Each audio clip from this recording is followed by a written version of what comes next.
Everyone wants to believe their quarterback is the guy, the franchise savior, the one who's going to lift the Lombardi trophy and silence every doubter. But what if he's just okay? Today, we're talking about Tua Tagovailoa, the Miami Dolphins golden boy, the lefty wonder from Alabama, and one of the most polarizing quarterbacks in the NFL right now. Some people call him elite. Others call him a system QB. But the truth? It's complicated. So, let's be real about Tua. The fairy tale beginning. Let's rewind to 2018, the national championship game. Alabama versus Georgia. True freshman Tagovailoa comes off the bench in the second half and delivers one of the most iconic throws in college football history. That 41-yard bomb to Devonta Smith in overtime. That moment made Tua. It turned him from a talented backup into a college football legend overnight. Fans fell in love instantly. Smooth release, pinpoint accuracy, calm under pressure. He looked like the next big thing. Nick Saban's smile said it all. This was his guy. And suddenly, the hype machine was unstoppable. Tua jerseys, Heisman talks, draft projections. Everyone was certain he'd be the next Drew Brees or Steve Young. But then injuries started creeping in. The injury bug. You can't talk about Tua without talking about his body. In college, he dislocated his hip, an injury so bad some doctors wondered if he'd ever play again. For perspective, Bo Jackson had the same injury and his career was basically over. But Tua, he rehabbed like crazy, made it back in time for the NFL draft, and Miami took him 5th overall in 2020. The dream was still alive. Except from day one, there were doubts. The shadow of Justin Herbert.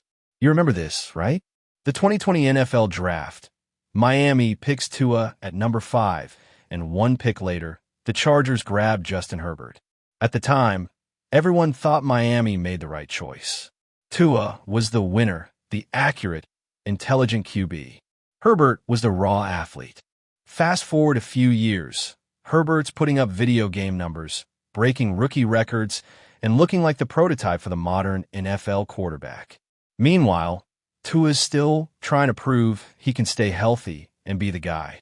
Dolphins fans feel it. Every week, the comparison lives on. It's almost unfair, but it's reality. And honestly, that's where the Tua conversation always seems to go.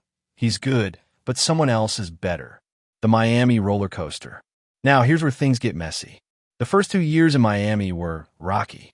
Between the coaching changes, offensive coordinator musical chairs, and the infamous tank for Tua season that set ridiculous expectations, he was never really set up for smooth sailing. Then came the Brian Flores era.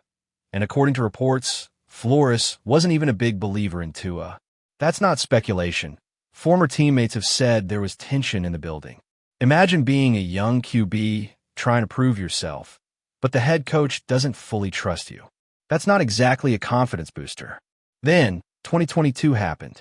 Enter Mike McDaniel, the quirky, brilliant offensive mind who looked like he was pulled straight out of a Silicon Valley tech startup. McDaniel was all in on Tua. He built the offense around him.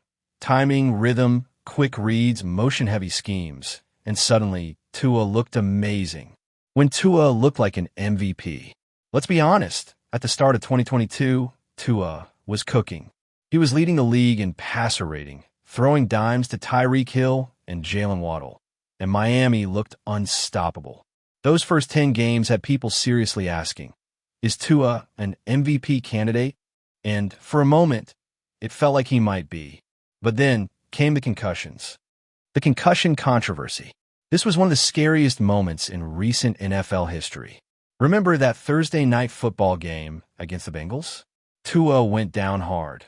His hands seized up in that fencing response, and the entire league held its breath. It wasn't just an injury. It was trauma. To him, to his family, to fans watching at home.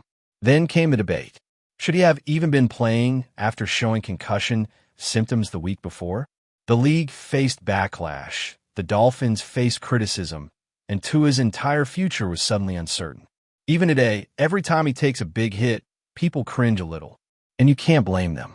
But here's what makes Tua special. He came back. He didn't retire. He didn't shy away. He doubled down on his training, practiced jiu-jitsu to learn how to fall safely. Yes, really, and return with even more fire. 2023 and beyond. The system QB debate. Here's the hot topic. Is Tua Tagovailoa a product of the system? Because, let's be honest, when you've got Tyreek Hill, Jalen Waddle, and one of the most creative play callers in the league, life looks a lot easier. Tua's game is built on timing, accuracy, and anticipation. He's not going to wow you with a rocket arm or off-platform throws like Mahomes or Josh Allen. But when it clicks, it's surgical. Still, every time the Dolphins face elite defenses, like the 49ers, Ravens, or Chiefs, things change. The windows get tighter, the rhythm breaks down, and suddenly Tua looks human. So it raises the question, if you put Tua on a mediocre offense, does he still shine? Or is his success mostly a reflection of the weapons and the scheme? What do you think? Let me know in the comments, because that's the heart of the Tua conversation right now. The leadership factor. Here's something that doesn't get enough credit. Tua's leadership. Teammates love him. They talk about his humility, his poise, his work ethic. He's not flashy, not loud, not the rah kind of leader, but people follow him. Tyreek Hill called him the most accurate quarterback I've ever played with. That's huge, coming from a guy who caught passes from Patrick Mahomes. But leadership alone doesn't win playoff games. And that's where the frustration kicks in for Dolphins fans. The playoff problem. The NFL is a what have you done in January league. Tua's regular season numbers are solid, efficient, consistent, high completion rate. But he hasn't proven it in the postseason yet. That's not entirely his fault. Injuries, team struggles, and defensive collapses all played a role. But still, when your rivals, Mahomes, Allen, Burrow, Lamar, are stacking playoff wins, it's hard not to compare. This is what separates good quarterbacks from guys. The contract dilemma. Now, here's the big question Miami's front office is wrestling with right now. Do you pay Tua Tagovailoa franchise quarterback money? Because let's be real, the market is insane. We've seen Daniel Jones get $40 million per year, Jalen Hurts and Burrow cross the $50 million mark, and now everyone wants to reset the market. Tua is eligible for a massive extension soon, but can you confidently hand him that kind of deal knowing his health history and playoff track record? It's risky. Miami's basically at a crossroads. Either commit long-term and build around him, or keep things flexible in case another opportunity comes knocking. Imagine this. What if someone like a proven veteran hits the market or a trade becomes possible? Does Miami even consider it? These are the tough, behind-the-scenes questions NFL teams have to ask, and they're exactly why Tua's future is so fascinating. The bigger picture, what middle tier really means. We throw around middle tier like it's an insult, but in today's NFL, it's not. A middle-tier QB can still be a franchise cornerstone. Think Jared Goff, Kirk Cousins, or Dak Prescott. These guys can win games, lead playoff teams, and put up numbers, but they need the right pieces around them. Tua might fit in that category. And honestly, that's not a bad thing. He's efficient, smart, and coachable. He's not Mahomes, but who is?